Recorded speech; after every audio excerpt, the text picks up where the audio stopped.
Brianna, what's on the schedule for today?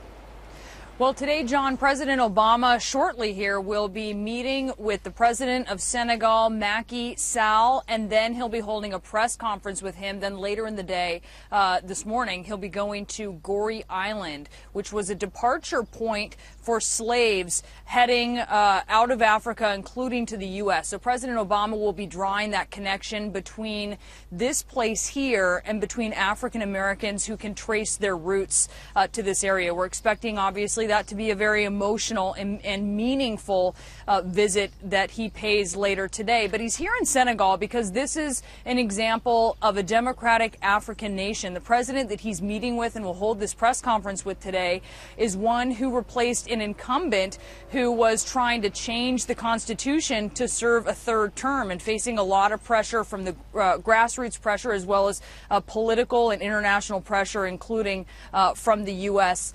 The president who's now in place, Macky Sall, was able to triumph. And so this is something that President Obama will be highlighting, John. Brianna, right now the president in Senegal with you. Later in this trip to Africa, he plans to visit South Africa. There had been some notion that he would meet with Nelson Mandela while he was there, but of course, I have to imagine that's changed. CNN reporting that the former South African president on life support. How does Nelson Mandela's health, his deteriorating health, now affect this trip?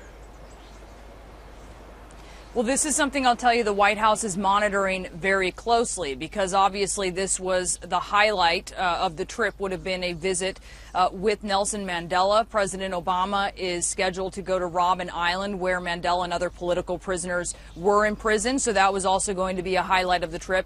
Right now, the White House is not officially speculating on how the trip might be changing. But you know, John, that they're certainly considering as they monitor the situation how this could affect the trip. So officially at this point, the itinerary is not changed. But I think what we can expect is that as President Obama goes to South Africa, you could see the tone of what he's talking about sort of change. Some of the events may be stepped down, certainly just because Nelson Mandela's health is in such a critical state at this point. But at the same time, I think the itinerary that they scheduled for South Africa wasn't something that was really sort of over the top. Again, this visit to Robben Island, he was supposed to have this visit with Nelson Mandela, and I don't think there's a sense that right now things may be tremendously affected. They may just step down the tone a little bit. Right, developing clearly, Brianna. We know you will keep us posted on that. Brianna Keilar in Dakar, Senegal, traveling with the president this morning. Thanks so much.